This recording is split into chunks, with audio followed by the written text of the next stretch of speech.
Hello guys, आज की topic है अर्थराइटिस, जिसको कहते हैं गठिया।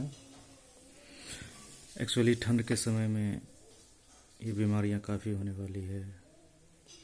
So what is arthritis? गठिया क्या है? अर्थराइटिस किसे कहते हैं? तो इन्फ्लामेशन ऑफ वन और more joints with a stiffness which worsens with age. कहने का मतलब है कि जॉइंट में इन्फ्लामेशन होने लगती है, सूजन होने लगती है और उसमें स्टिफनेस आ जाती है, जिसको हिंदी में कहते हैं अकड़न। और उस कारण जो है हड्डियों में काफ़ी दर्द होती रहती है, जिससे में कि उम्र के साथ और ही ज़्यादा परेशानियाँ बढ़ती रहती है। और हम बात करते हैं अब सिम्पटम्स की, क्या क्या हो सकता है, उस बीमारी के क्या क्या लक्षण हैं। तो पेन है, स्टिफनेस है, स्वेलिंग है, रेडनेस है, डिक्रीज्ड रेंज ऑफ मोशन, मतलब कि दर्द होगी, अकड़न होगी, सूजन होगी और जॉइंट पे लाल पड़ जाएगा।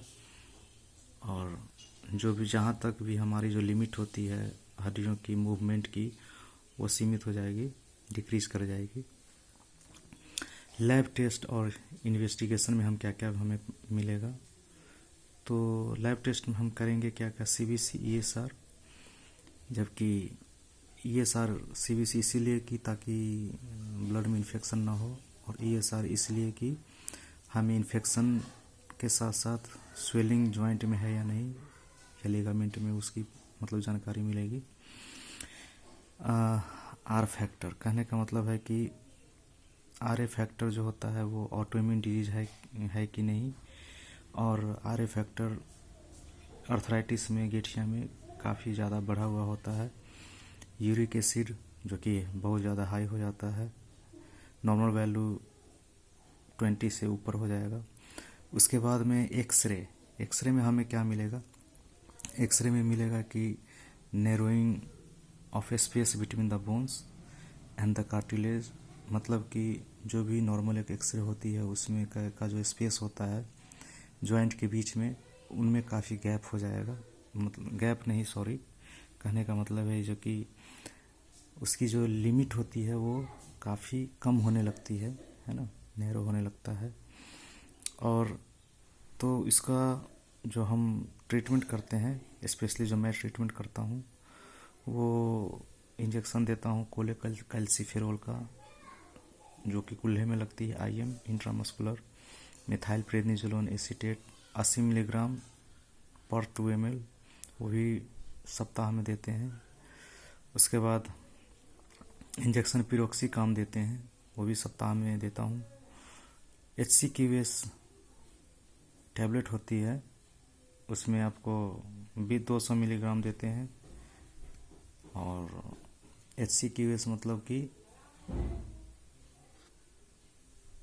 वो स्टिफनेस को कम कर देता है ना। उसके बाद में इटोकॉक्सिब 120 मिलीग्राम देते हैं, 120 मिलीग्राम सुबह शाम दिया जाता है। ये रहा हाइड्रोक्सीक्लोरोक्विन टैबलेट 200 मिलीग्राम HCQS, इसको देंगे।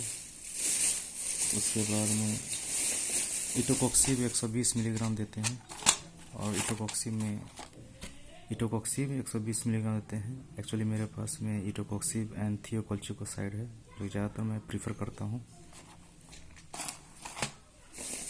इसके बाद में पेंटोप DSR देते हैं। एक्चुअली मेरे पास में ये है पेंटोप्राजोल लिवोसल्फाइड, आप कुछ भी दे सकते हैं, DSR या लिवोसल्फाइड, कुछ भी। उसके बाद में ये रहा आपको इंजेक्शन पिरोक्सिकाम,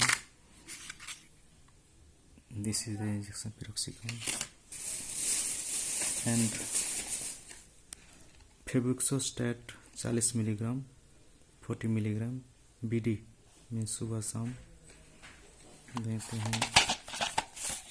फेबुक्सोस्टैट 40 मिलीग्राम 40 मिलीग्राम सुबह शाम। उसके बाद में सेलकल जो विटामिन की दवा है,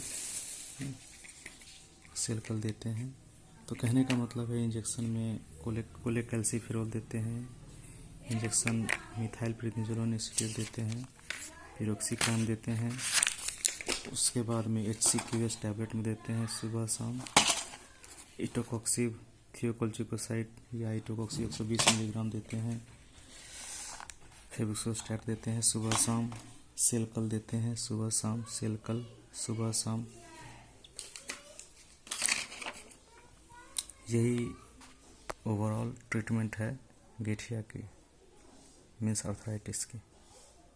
अगर कोई भी प्रॉब्लम हो, कुछ भी ऐसा हो तो मुझे कमेंट सेक्शन में लिखें, और कोई भी जानकारी लेनी हो तो वहाँ पर प्रश्न पूछें।